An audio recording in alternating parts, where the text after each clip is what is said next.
The vibration of change, that magical place where life shifts from struggle to ease, from stagnation to forward movement, from old ways of being to new ways of becoming. Yes, it can seem rather elusive to get there, but when you are in it, you feel it down to your very core, and it can positively affect everything in your life, from your relationships to your health and well-being, from your career path to your abundance, from the quality of your inner connection to the fullness of your self-expression. Here on the Christine Upchurch Show, we explore ways to get into that vibration of change with experts in the fields of consciousness, psychology, spirituality, health, healing, and science. Are you ready to step into your vibration of change? Hello, everybody. Welcome. You may be listening live here in the Seattle area on 1150 AM KKNW, or perhaps on Transformation Talk Radio around the world. You might be watching live on Facebook Live, on my professional page, or on Transformation Talk Radio. You might be listening after the fact on one of the dozens of podcasts that sends up. But wherever and whenever you're joining us from today, we're grateful to have you here. And we're going to be talking about bringing this concept of spirituality into every day, every moment. But before I introduce our guest, I want to say hello to the people behind the technology, Benny Mathers. Hi, Benny. Hi, Christine, and happy March officially to you. Yes, happy March to you as well. It's kind of exciting. We had 1 or 2 days there here in the Seattle area where, first of all, it wasn't raining.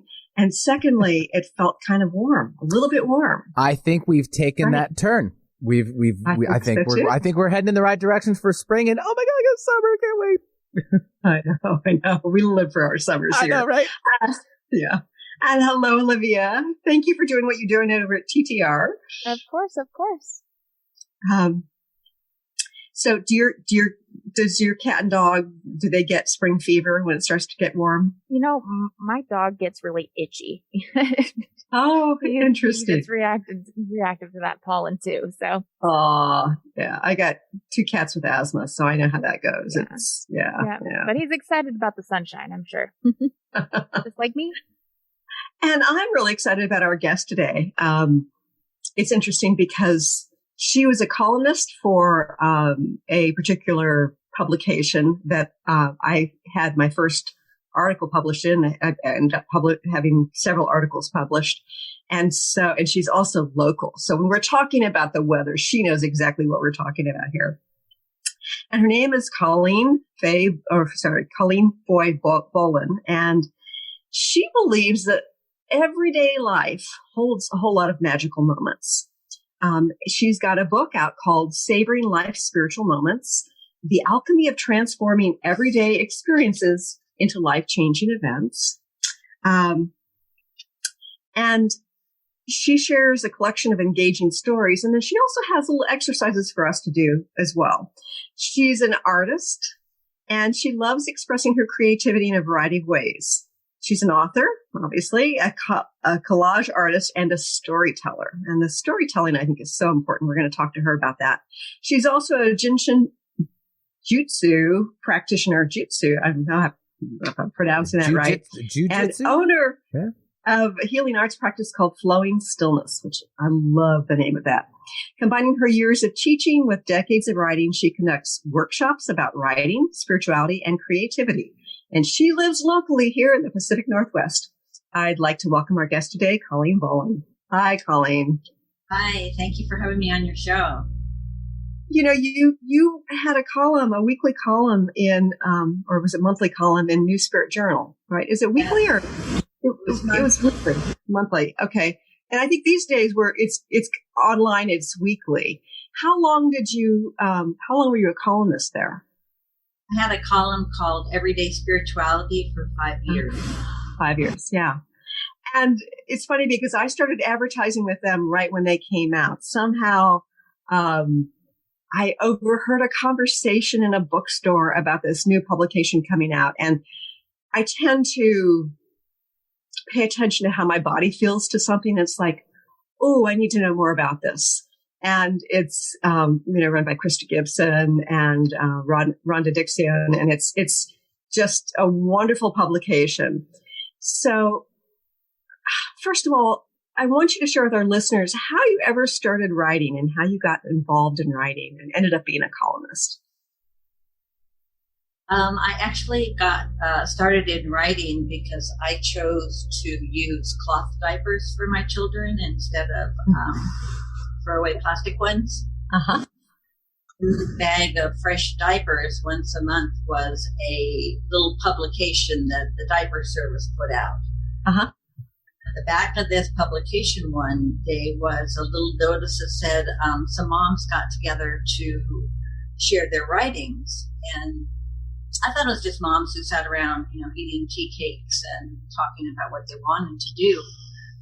And I showed up late and unshowered with my 2 kids, and it touches the life of motherhood. Yes. And they were powerful women. Oh my gosh, they had fax machines and deadlines, and they were clean and organized, and I wanted to hang out with them. So I kept going to their meetings, and they said, "Colleen, you can't come if you don't submit something." So, so I submitted something to the diaper service newsletter, which had gotten me started, and they accepted it, and I got a free month of diapers. Oh, that's great. And you and I think, used the same diaper service, and I remember that newsletter, and it was the kind of thing where it would relate to motherhood. It would relate to issues with babies. And so when that clean bag of diapers got put on the porch, there was always a goodie in there of something geared towards mothers. Yeah. Mm-hmm. Yeah. So I may have read your article. What was it entitled? You remember? It was about my daughter being a picky eater. Oh, okay. Yeah, I had one of those too. So. So, like many people, you talk about in your book about how you went to lots of workshops, workshops on spirituality. And I think what happens for a lot of people, whether they're learning healing or approaches to becoming more conscious, they go to the workshop, they feel really enlivened, and then they go home and not much changes. Did you have that same experience? Yes, I mean, it just kept happening. I'd be all excited, and I'd be like, "Oh boy, I've got the light in me now."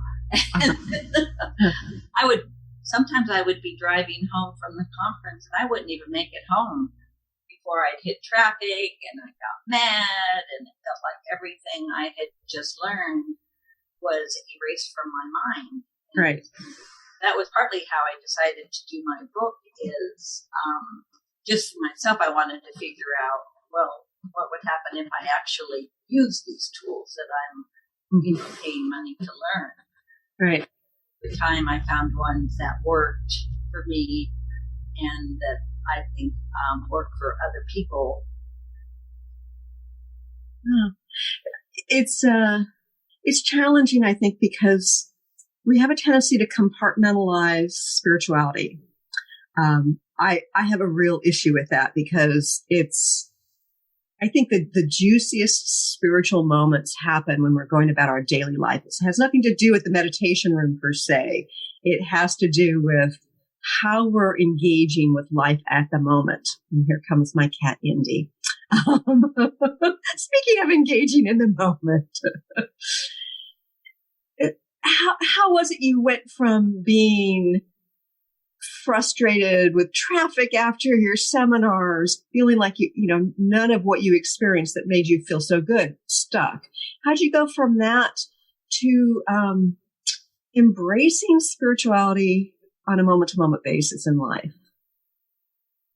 The first thing I had to do was to become aware of my process and what was going on. Because until I knew what was happening, I had no hope of changing it. Mm-hmm. So I just picked like issues that were kind of major for me. So I tended to be a little bit of a Eeyore, that depressed donkey and Winnie the Pooh. Yeah. I could find negativity in anything. I mean, you throw me a birthday party and I'll find something wrong with it. And I had this horrible critic in my head. She was very, very mean. And I knew... She's lived in my head too, I'm sure. Oh, maybe. But I also knew I had this wise woman voice in me that I didn't get to hear very well because the other one was so loud. So I picked a few things to work on. One was when I would drive and people would cut me off, I would get angry. But it was just like a flash. And so it was like, well, what if I try and unwind that? Is there a feeling that I'm feeling before, I get angry? So I had to experiment with myself and just kind of wind it back and go, oh, my chest is getting tight. My face is getting flushed. My jaw is tight. This means that I'm going to be getting angry. What can I do to stop that? And for me, singing with radio is a really great one. Deep breathing, looking around for something that I appreciate. Now here in Seattle, spring flowers are starting to come out. Yes. Something like that can turn it. So I kept doing that with different things. I used a lot of that information in articles that I wrote for the Spirit Journal. After 5 years, I kind of had a collection, and I thought, well, maybe, at some point this could become a book. Right. I didn't want it to be about me, per se. So the stories, some of the stories about me, some are about other people. But the key part, I think, is to make it your own story at the bottom of each piece that I write. And have like creative exercises, fun things that people can do just in their daily life. Like putting little moments of silence in. Instead of parking in front of the door of a store, park far away and don't look at your phone. And just have those few minutes of quiet time.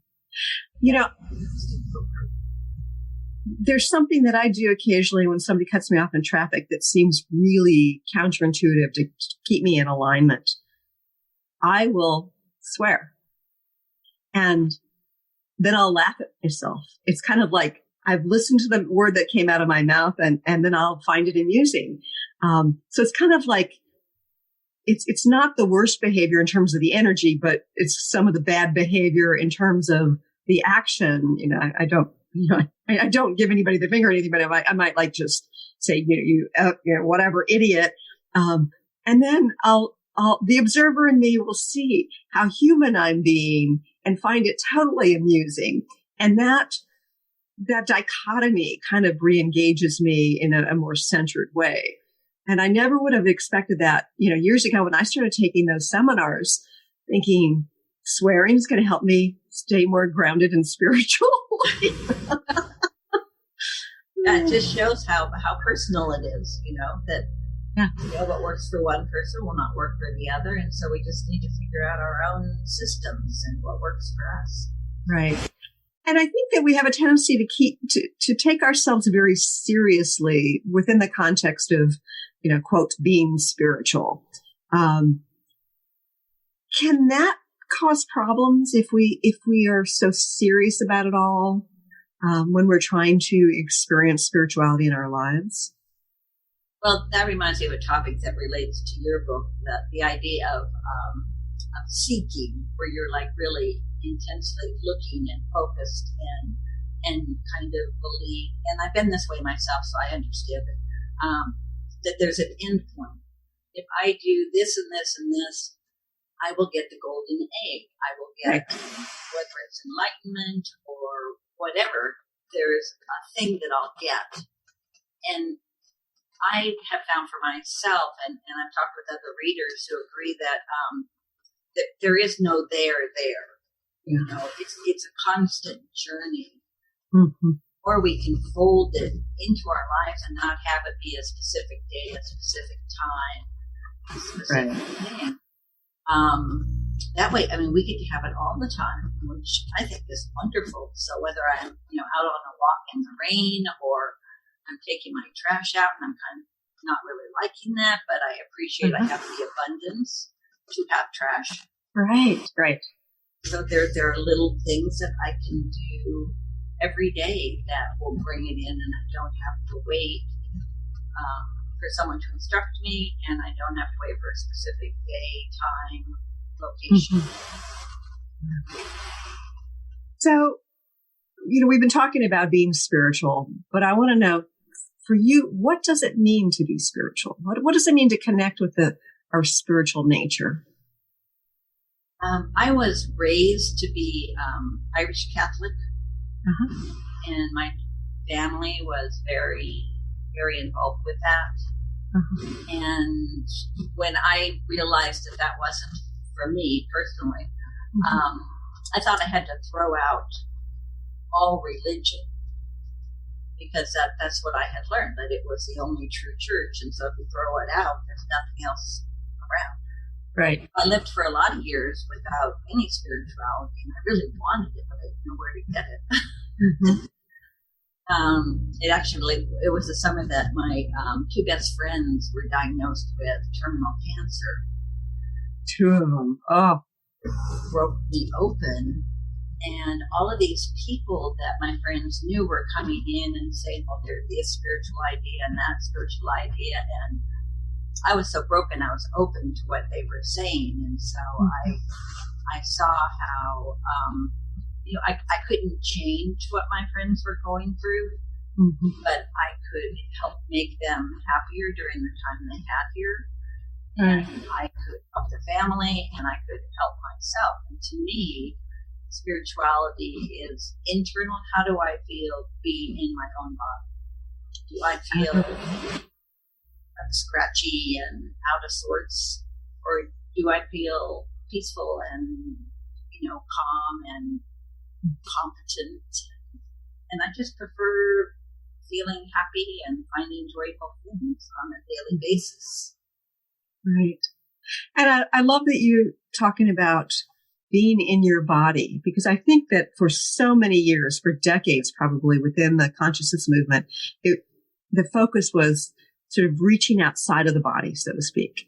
And I think that at this stage, it's really important for us to be grounding that higher frequency vibration into the body in order to not only change our lives, to change our planet, right? We've got to be lightning rods. Why is it to you important to be at peace in your body? That, what is that about?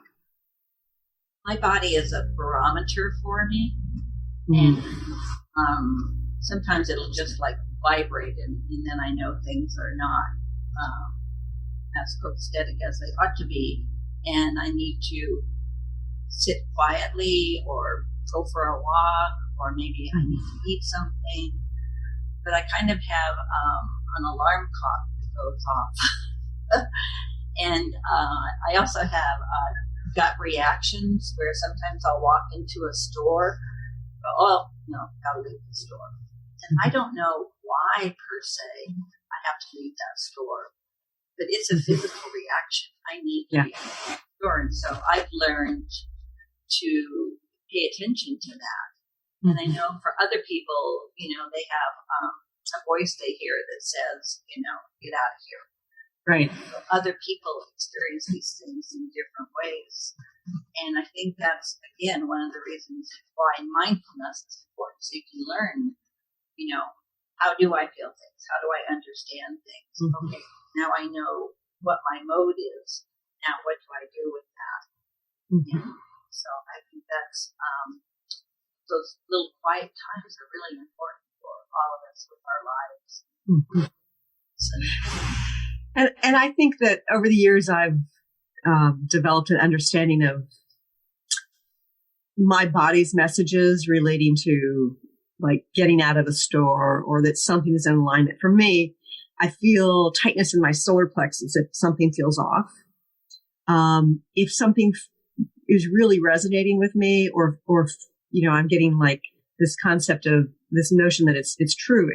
I get this creepy crawly sensation on the top of my head, my crown chakra. So if I didn't have those tells in my body, I don't know if I'd be able to interpret the information as well. Yeah.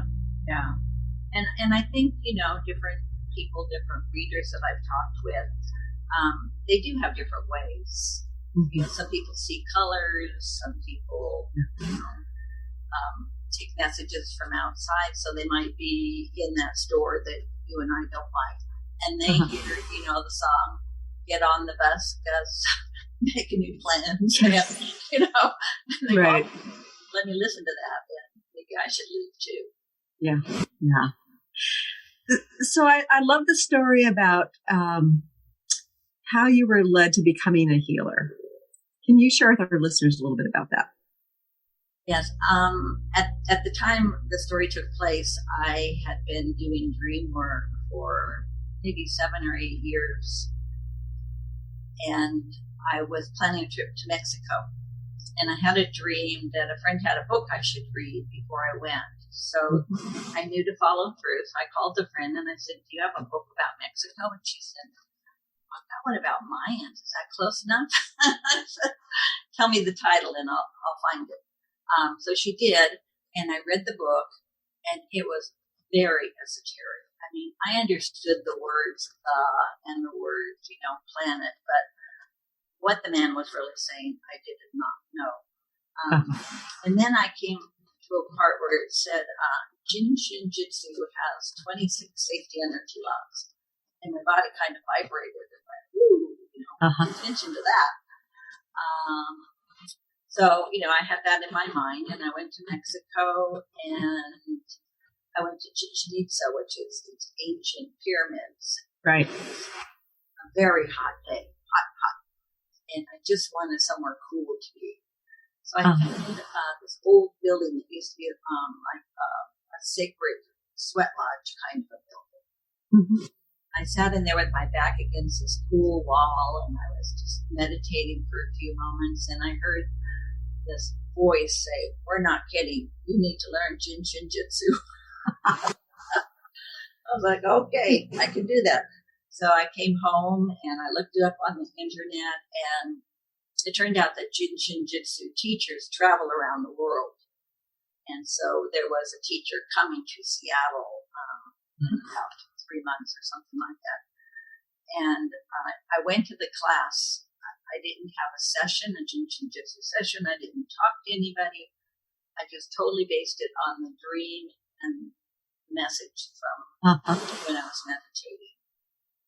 That's funny, because when I went into reconnective healing, I was reading a portion of Eric Pearl's book, and all of a sudden I got head to toe chills. And it's like, oh, I've got to go learn this. And I had never had a session either. It was just like this knowingness that it's in alignment with who I am in my path. And it's funny when you have that sense. It's like most people would be trying out sessions first, right? Oh, this is good. Maybe I should learn this. But no.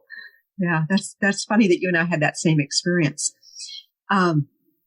So you developed a healing center, essentially, right? Yeah, I have a healing studio here in Shoreline. Yeah, I've been doing this practice now for 17 years. So tell me a little bit more about that approach to healing. What is it that you do? Is it hands-on? Is it hands-off? Well, right now in the pandemic, it's distance healing. But if a person were to come in for a session, they would lay on their back on a massage table. And I would listen to their pulses, and I would listen to what they have to tell me about why they're there, what kind of issues, projects they might have.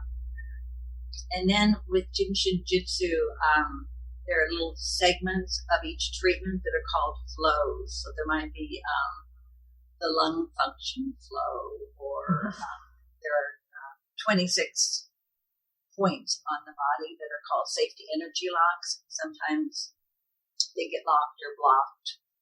And much like in acupuncture, instead of with needles, we just hold different places until there's a pulsing that's the same between those two spots.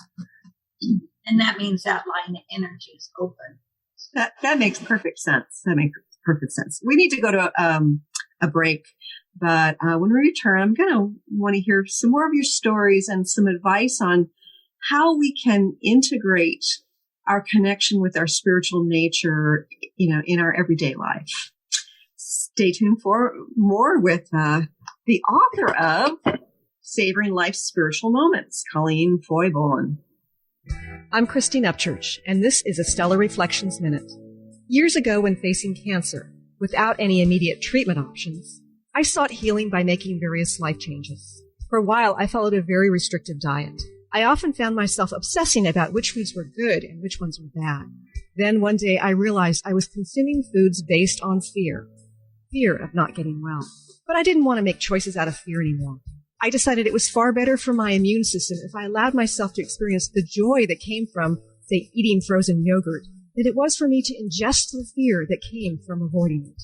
Now, instead of choosing healthy habits based on fear, I try to make choices because they feel right and ultimately bring me joy and ease. How many of your healthy habits are really based on fear? Please visit stellarreflections.com or call 425-999-9836. That's 425-999-9836.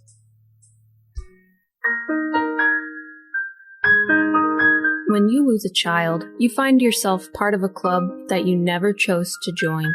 There is a way to find meaning and joy in your life again.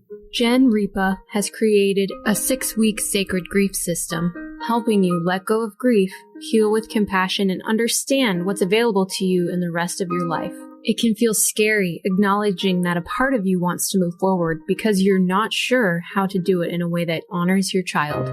The good news is that when you allow yourself to address your grief in a multisensory way, you can transition from sadness, regret, and hopelessness into a life that gives you peace, joy, and meaning. Jennifer understands with deep compassion how you're feeling because she's been there. For more information about the Sacred Grief course, visit thriveology.com. That's THRIVOLOGIE.com. The vibration of change. That magical place where life shifts from struggle to ease, from stagnation to forward movement, from old ways of being to new ways of becoming. If you're like I am, it can be rather elusive to get there, but when you are in it, you feel it down to your very core, don't you? And it can positively affect everything in your life, from your relationships to your health and well-being, from your career path to your abundance, from the quality of that inner connection to the fullness of your self-expression. On the Christine Upchurch Show, we explore ways to get into that vibration of change with experts in the fields of consciousness, psychology, spirituality, health, healing, and science. Join me, Christine Upchurch, every Friday at 11 a.m. Pacific Time, 2 p.m. Eastern Time on KKNW AM 1150 and Transformation Talk Radio, and learn new ways to step into your vibration of change. Welcome back to the Christine Upchurch Show here on KKNW AM 1150 in the Seattle area and Transformation Talk Radio around the world. And of course, Facebook Live. By the way, if you're watching on Facebook, can you please watch over on my professional page and click like if you haven't liked the page yet. Appreciate that. And also, we have a YouTube channel. Our associate producer, Kyle, is getting these videos up onto YouTube. And so do a search on my name on YouTube and please like the videos, sign up, subscribe, please. Today I'm talking to Colleen Foye Bollen, who has so many interesting stories in this book called Savoring Life's Spiritual Moments. And, I'm sure that I've read some of these things before when she was writing for New Spirit Journal, because New Spirit Journal is a fabulous publication, and there are always wonderful articles there. So one of the things we were talking about before the break, Colleen, was, how to assess if something's spiritual or not. But one of the things that you keep emphasizing is this concept of mindfulness. What does it mean truly to be mindful? For me, it means to stop and listen to what's going on in my mind and to understand how I am reacting to different things. And I would say a lot of people tend to do more than one thing at a time.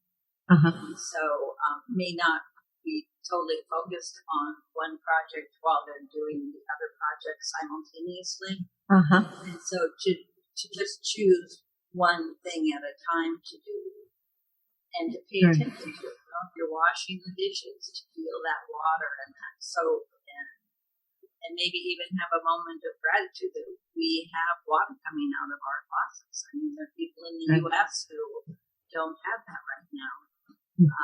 And so, you know, there are ways just to live our lives where we can pay attention to what is happening in the now, how we are personally relating, responding to that. By the way, Olivia, I am not seeing Colleen on my video feed now, and I haven't done anything to change it. I still see her just fine there, Christine, so. I'm not seeing her. Okay. Well, I mean, I got you on my end. If you want to just kind of continue on with an amazing interview. Okay, so. Sure. Buddy, once upon a time it was all audio, and now I can't see Colleen's face. It's like, wait a minute. So I absolutely agree that when we focus on the moment, Colleen, that there's so much nuance. There's so much fullness to each and every experience.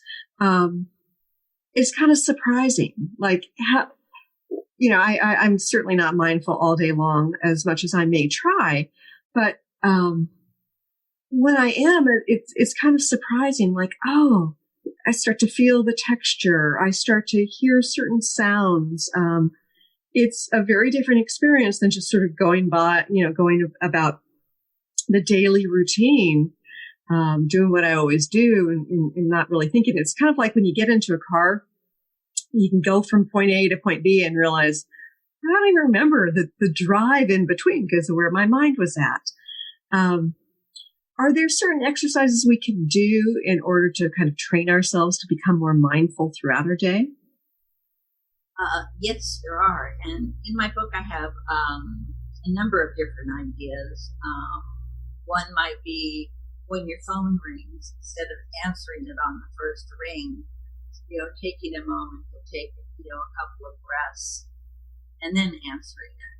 And, you know, that'll give you time to center yourself or, you know, whatever this phone call may entail.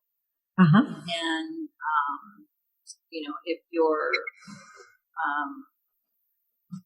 going on a walk, you might want to not wear headphones, you know, occasionally, and just pay attention to, you know, what are the sounds? I mean, right now, with spring coming on, you know, there are all these great bird sounds.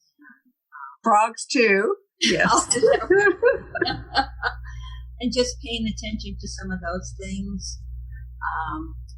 I see it as taking like little slivers of time and just kind of checking in. It can be just a millisecond and just, you know, taking that breath and just stopping and maybe looking around or just feeling your body grounded to the floor and then moving forward. It doesn't have to be a huge, big production. It can be something that's just incorporated into your life. You know, before I walk out the door, I take a breath. Before I, you know, park my car, I look to see, you know, can I put in a few more steps where I have time to just think about what's going on in my world.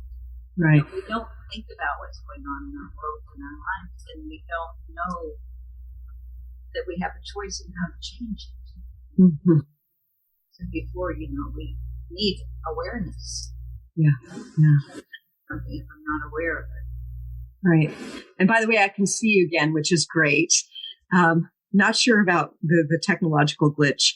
I love the fact that part of this is also connecting with your dreams. You've got an amazing story about how you and your family's life was perhaps saved by a dream. Can you tell us a little bit about that? Yeah, I had a baby, newborn baby, and one night when I went to sleep, I had a dream that there was a house fire. And so I mentally started planning out, you know, wow, where will I go? What will I do? And I woke up and, it was just a dream. I'm okay. But I was very upset about it. It was very visual, and I really did plan out the escape route. And I just felt like I wanted something positive to come from that negative dream. Sure. So I went around that day and I changed all the batteries in the smoke detectors. And then again the next night, this fire dream was coming up again, and I was really mad. And I opened my eyes, and it wasn't a dream. It was real. That room was filled with smoke. And we had to rush through the house to get our baby. And as we ran out the front door, the kitchen exploded, and the kitchen was right next to the baby's bedroom. Yeah, so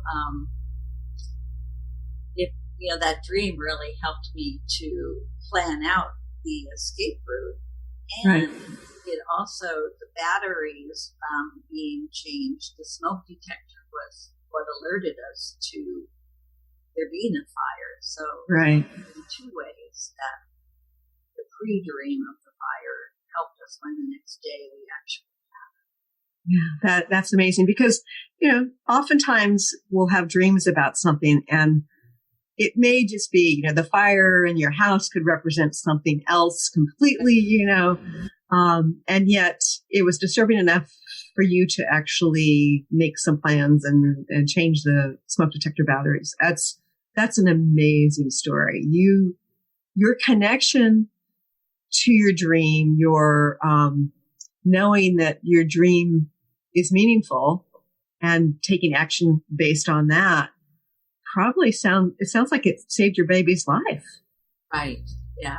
Yeah. Wow. No, the fire was coming down the stairs right by her bed, right by her bed. Wow. And then when we opened that front door, everything just exploded.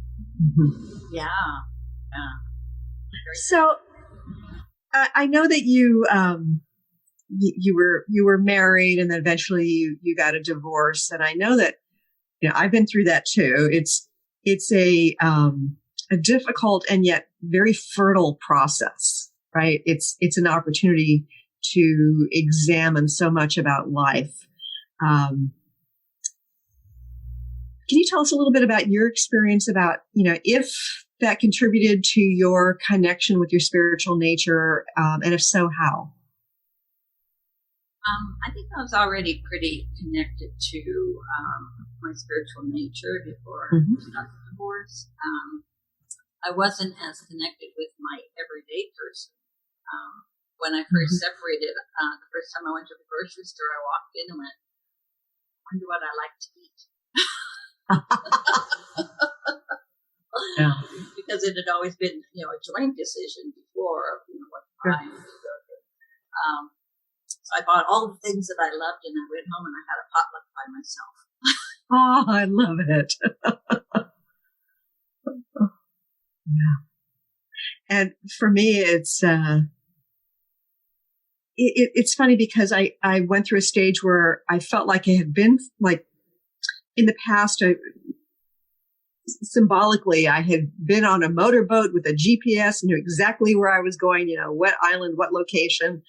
And then suddenly, instead, I was out on a raft being tossed about by the waves, not even knowing if I could stay afloat, and realizing that I needed to just keep my head above, stay on the raft, and that the universe would take me to the appropriate place. So there was a letting go that was necessary for me to come back into balance through the process of my divorce and post-divorce.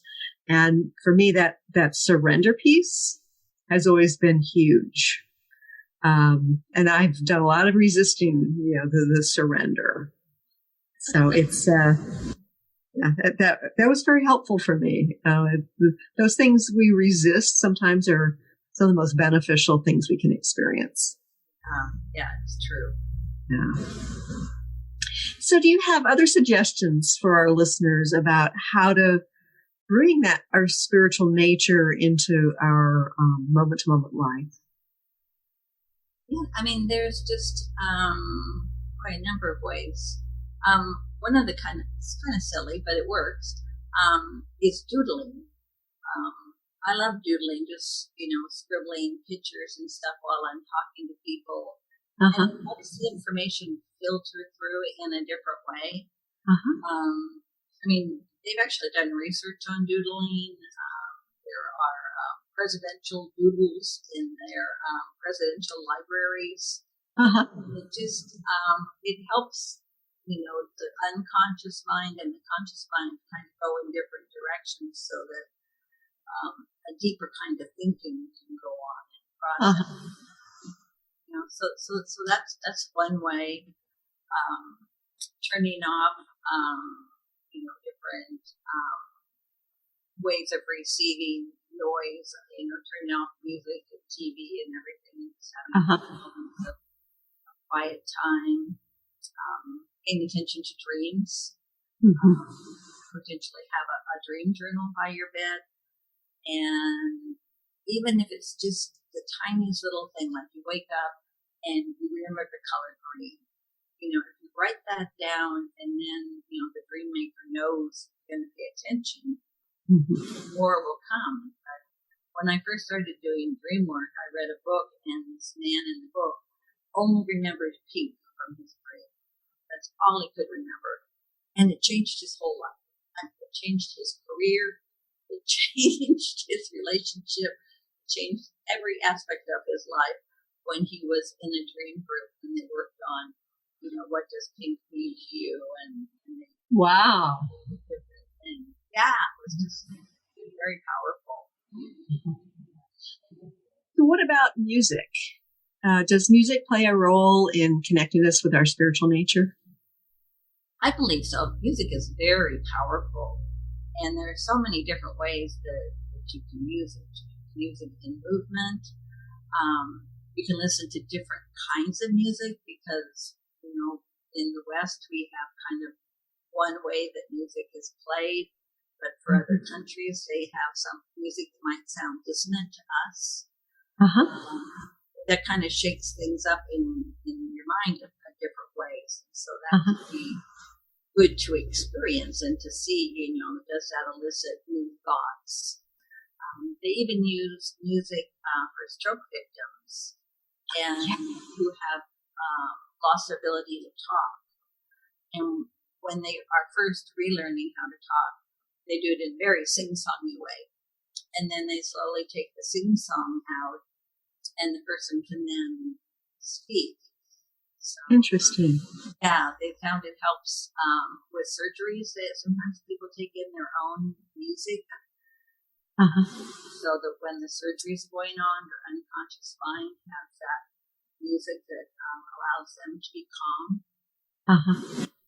And what about humming? I was fascinated by the fact that you were suggesting that helps bring us back to our mindfulness, or it helps shift the physicality of our emotions. Can you tell us a little bit about that? Well, if you thought of our body as the face of a drum, so if you have a drum and you put sand on it and you kind of tap the edge of the drum, the sand is going to dance on that head. And so, with our body, we're got a lot of water in us. Right. And if we're humming, then we're changing the vibration of fluids in our body. Our skin might, and our cells might be reacting. So it helps shift things. It's in the title of my book, one of the words is alchemy, and I really love that because it takes this and it turns it to that. Right. One thing and it transforms it. And music can do that, whether you're humming or you're singing or you're playing an instrument. Having that vibration change in your body is going to change the way that you're feeling and the way you're perceiving things in that moment. That makes perfect sense. And sometimes I find that when I'm inspired to listen to certain songs, that in turn inspires me to move in certain ways, which may end up like, working out a kink in my back or something, that and I've got a good friend who, she gets downloads that are song based, like, oh, the song that I'm hearing is blah, blah, blah. And then she'll have to like say the words to the song or look up the words in the song. And there's often a message for her in there, it's, and some of them are like really old songs, and yet, there it is. And so I find that fascinating because music has been a part of culture, forever, probably. And the vibration, the drumming, the singing, that makes perfect sense. It shifts our frequency. Yeah. I have an inner jukebox is what I call it. And the songs will go off, and I'll stop and listen to it and go, oh, okay. Yeah. I need to shift what I'm doing here because right. It's kind of like a message song. And I get that on the radio. Sometimes when I'm driving, I'll listen to the radio, or I will be listening to like Pandora or something, and all of a sudden I'll get a message through a song. And it's like, oh yeah, I needed to hear that. Thank you. Thank you. Before we go any further, I want to make sure that our listeners and viewers know how to connect with you and what it is you offer. What's your website? Yes. My website is ColleenFoyeBollen.com. So it's Foye. The middle part, yeah. Bollen. Right. Yes. And I also have an Instagram account, Colleen Bollen, something new. And on my website, I have a blog, and I have places where you can contact me. Different readers have been able to send me messages about, what they like about the book, and so that's the best way. Yes. So you're an artist too, right? You do collage? Yes. Mm-hmm. So how do you connect your artistic expression with these lessons that you've been teaching about connecting with our spiritual nature? Well, I see images in my mind of what I want to create, and I don't think they come from me. I think that they come from spirit. Right. And I think the same is true with my writing. I can look at my book and read pieces, and I didn't write them. I just didn't. Yeah. It came through me, and I, used the keyboard to get them, into the computer and into the book. But I don't think they're of me. Yeah. Right. Or at least not the you in the body, but, I think we all have a much bigger us, and there may be multiple versions of it in a variety of places and expressing itself, but that the I is much bigger. And of course that I think is connected to, to this oneness of God or whatever you want to call it. That wise voice I was telling you about. Yeah. So do you have any other suggestions for how we can connect with our spiritual nature and how we can discern if something is really in alignment with our spirituality and if it's not? That, experimenting with different things is probably, one good thing. I can remember one time I have the story in my book of going to a rest stop in Oregon, and there were like these 6 really burly guys with snarly expressions on their face. We pulled up our car and went, ooh, I don't know. But we really needed to stretch, and so we got out of the car. But I was thinking, when I was in that car, and I was like, I'm feeling, fear. Why am I feeling fear? What do I want to do with that fear? And so instead of just, ooh, I feel fear, let's back up and get out of here. I was willing to sit with it and think about it. and I had just heard a woman talk who had been in prison for 20 years for a crime she hadn't committed. Oh. And when she got out, she realized, what she saw around her were all these people who had imprisoned themselves within their minds. Mm. And see, all of these people who are more imprisoned in the outside world than I was when I was in jail. They don't allow themselves to think beyond, a certain point. They don't open up their minds and think, what are my options? What choices do I have here? And so I think, if you're going to change in your life, whether it's bring in spirituality or something else, you need to explore. Books, talk to people, practice, do I like meditating, sitting down? Does that not work for me? Am I better if I walk and do things? Maybe that doesn't work for me. Maybe I'm somebody I need to do muscle things. Like for me, swimming has always been a really good place to work out issues. Yeah.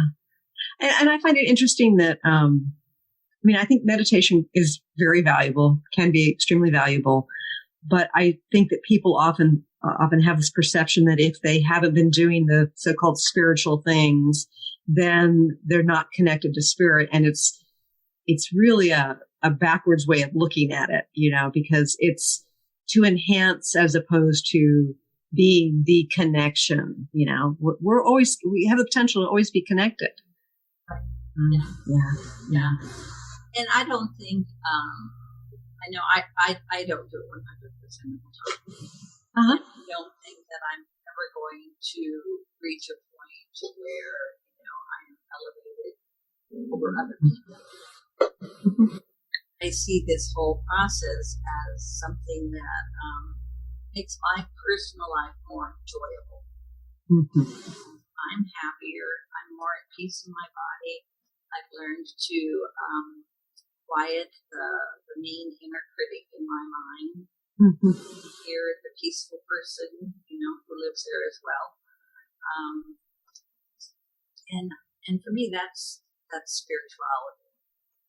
Yeah, I love that. You've mentioned peace, I think 3 or 4 times in this conversation.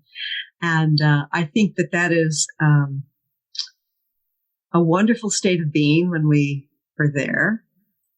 And what a fulfilling, I know it's all a journey, but what a fulfilling goal to have is to have more inner peace, regardless of, whether you are feeling a lot of connection with your intuition or, you're having these so-called spiritual experiences. That peace sounds like a profound thing to have more of in life. Right. And it may be a millisecond. Yeah. It feels good when it comes. It does. Know that it's a possibility. Yeah. And that's something I think we all need more of right now. We've had all these lockdowns and there's been all this fear associated with COVID. Peace sounds mighty good. So I just want to mention your website again, Colleen Foye, Foye Bollen, BOLLEN.com for our listeners and viewers. And I want to thank you for joining me here today. And for, I'm sure I've been learning from you since way back with New Spirit Journal, and it's been great to kind of reconnect in that way. And it's been great to have you on the show today. Thank you. Well, thank you so much for having me. Appreciate it. And I want to thank our listeners and viewers. Again, I know that there were some of you who got on and subscribed to the YouTube channel. Thank you for doing that. And I look forward to talking to you again soon. Thanks so much for tuning in today. If you'd like to empower yourself to step further into your vibration of change, please visit my website at christineupchurch.com, where you can learn more about my insights, upcoming events, and private sessions.